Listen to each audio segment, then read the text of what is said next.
Hello, welcome to SwitchedOn, Paul speaking, and it's time for a yearly look at FIFA on the Nintendo Switch. This is FIFA 21 Legacy Edition, and it's going to be quite a strange video, this one, because there's a lot of ill feeling towards FIFA and EA Sports in particular.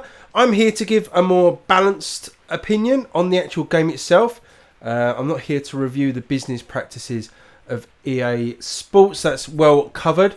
What I want to do is talk to you about the actual game, show you some of the features, and mainly this is going to be for first time FIFA buyers. So if you've just bought your Switch, or you're getting a Switch for Christmas and you want a football game, I'm here to give you an overview of FIFA 21. We'll talk about all the other stuff, the negative stuff that comes along with this, but I thought for now we'll just get into a game and then chat about some of the gameplay elements in this one. So we're going to go into a friendly, and we're just going to play a Premier League game. Don't want to play a League 2 game. Let's go to the Premier League, pick a random team, or maybe not Burnley. Apologies to Burnley fans. Newcastle, and they will play Wolves. So quite an interesting game there. Of course, the first thing you will probably notice if you're a football fan is all new updated kits. Let's go into the team management section. Not much has changed here, and that's really the story of this game. I can say that for a lot of the areas, not much has changed. Again, we'll talk about that a little bit in a second. But updated teams is the reason why we're here. Updated teams and kits is the main reason to pick this version up on the Switch every year. Now, the reason to not pick it up, and the reason that it gets so much hate, and the reason that there's been some absolutely ridiculous review scores from the official sort of review outlets. I won't name any, but I'm sure you can figure out who's who. But yeah, I mean, I've seen this get, 2s, 3s out of 10s, that kind of thing. Which, I don't know, I can see the point of where people are coming from, but also I don't think it's particularly fair. Because as I say, if you're a first time buyer, do you really care that, this is more or less the same game as FIFA 20 or FIFA 19? Because that is technically, gameplay-wise, what you're getting. EA openly admit that. They're not trying to pull the wool over anyone's eyes. It's right there on the eShop. On the eShop listing, states that there's no gameplay changes from last year's version, which is quite cool. There is one major change, actually, and people say there isn't any changes, but there is one major one. But it's actually something that's been taken away, and that's this year. There's no commentary from Martin Tyler and Alan Smith. They've been replaced, and you just get Derek Ray and Lee Dixon now. If you're in the, if you've got the UK language going, anyway. If you've got other languages, you'll have your own regional commentators. But what you do get here is what I've always said about FIFA on the Switch: a really, really good game, and one that sort of belies the power of the Switch. It's 1080p docked, 60 frames a second. Runs like a dream in handheld as well. Obviously, the graphics aren't as good as the PlayStation and Xbox versions. As I say, this is what's called a legacy version, so it's kind of based on the old generation of games. And you won't be getting the fancy features that are given the treatment on the new consoles. Certainly won't be getting stuff like Volta Football, the indoor game, or the street game. You don't get any of the career mode cutscenes. So some of the newer features that have come out over the last few years are missing. Just cut to another game. Got Manchester United against Liverpool at the moment. So yeah, some of the features that are in the big versions are missing here, but they're still here in spirit. There's still a career mode. There's still an online mode. You still get Ultimate Team, but again, it's a slightly watered down Ultimate Team. There's some of the newer additions that they added in are missing, but we will have a look at that in a second, just so I can give you a little overview of that. Again, if you're new to FIFA, or particularly new to FIFA on the Switch, and you want to see what's involved. But as I say, one of probably the main reason you come in here, and is one of the main reasons that the game gets so much negative press, is this is basically a squad and kit update. If you're someone like me, as Liverpool take the lead, if you're like me, who really needs the latest teams and squads and kits, someone that sort of yearns that realism, you're gonna want this. If you're just a bit more of a casual fan and aren't really fussed about the latest teams and stuff, then There is still the physical versions of the earlier FIFA games available, so you can pick up FIFA 19 and FIFA 20 on physical, and they'll probably be massively reduced, I would have thought, if you look around as people move on to the new versions. But, you know, as I say, you pay money to take your choice. It's £45 in the UK, $49. It is a lot of money for what is basically a kit upgrade, but as I say, I think people do kind of miss the point, because, you know, not everybody has got every FIFA version and gets upset that, you know, this is basically a transfer update and a kit update. As I say, if you're getting a Switch for Christmas, people are buying Switches all the time. You know, it is nice if this is, you know, your child's first Switch and they love football. This is the best football game that you can get on the Switch. It's one of the best handheld football games. Probably is the best handheld football game of all time. So, you know, you've got to be honest. Yes, it's not great practice from EA to charge full price for this, but there you go. They've something that they've always done.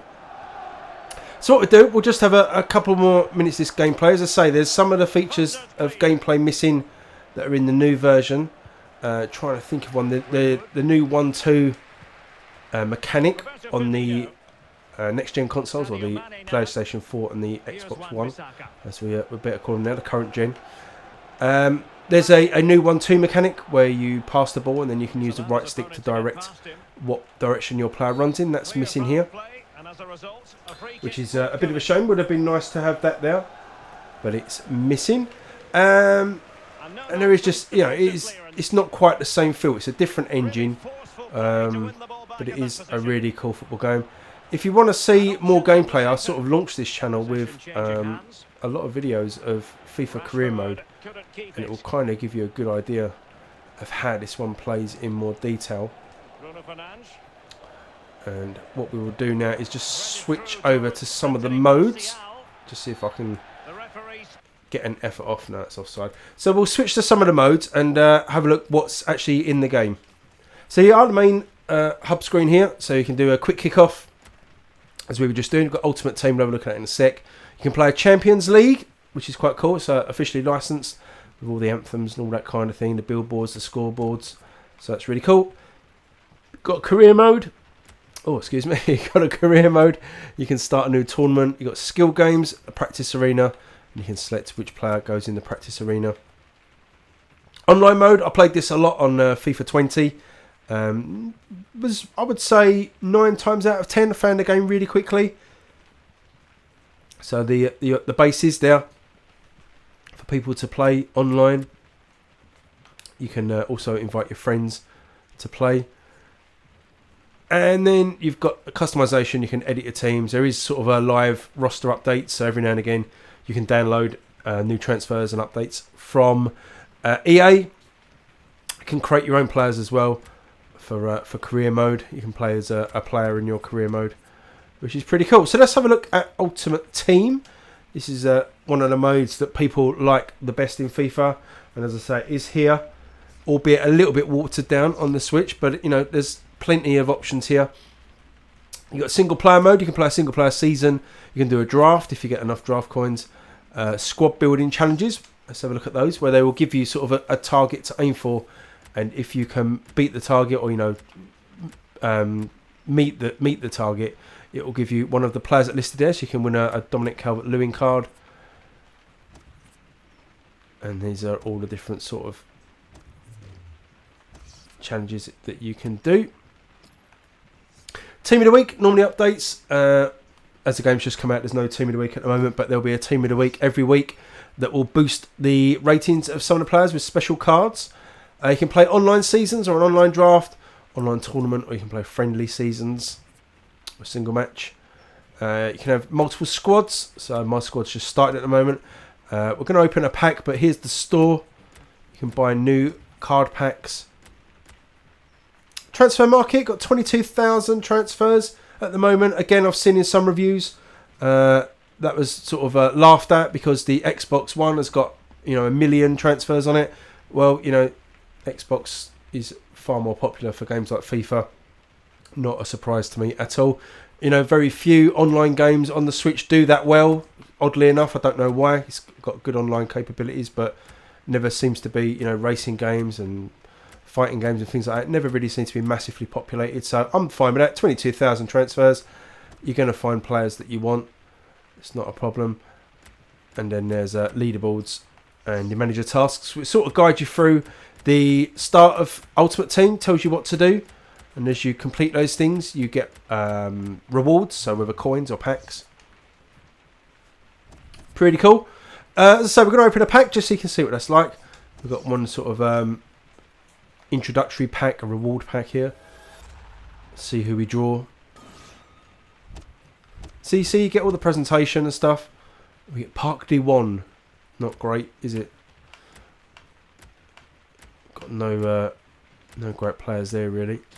Apologies to these 60 and 50 rated players, but they'll do as your starter players, but they're not good enough to challenge the top teams. But as you go through the game, you win coins, you buy more packs, get better players, and win more matches. So it's like that sort of addictive loop. A lot of people frown on it because it's kind of like loot boxes and gambling. There's still a whole cloud above that at the moment. See how that plays out. As I say, career mode, you can play a manager or a player. So you can have a player career or a managerial career, but again, this hasn't got the all the fancy cutscenes from the current gen versions, which, to be honest, I end up skipping after the first couple anyway because they just drag on. So I don't mind playing career mode. And as I say, check out my my FIFA 18 videos. There's loads of career mode stuff on there. It's pretty much unchanged from that, unfortunately, but there we go. It will give you some idea of how this plays.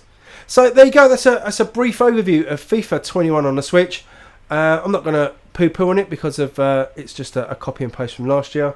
You know it is. As I say, EA don't hide that fact, and it really is the best football game you can get on the Switch, even though it's not a particularly, you know, bulging market. But it's there if you want to buy it. It's as I say, £45, $50. Does go on sale quite often, so if you don't fancy picking it up straight away, stick it on your wish list and it will be on sale over the next few months, no doubt. But that's all for now. It's FIFA 21 on the Switch from EA. Hope you enjoyed the video. Please give me a thumbs up if you did, and please subscribe if you're new, and I will see you all on the next video. Cheers everyone. Bye bye.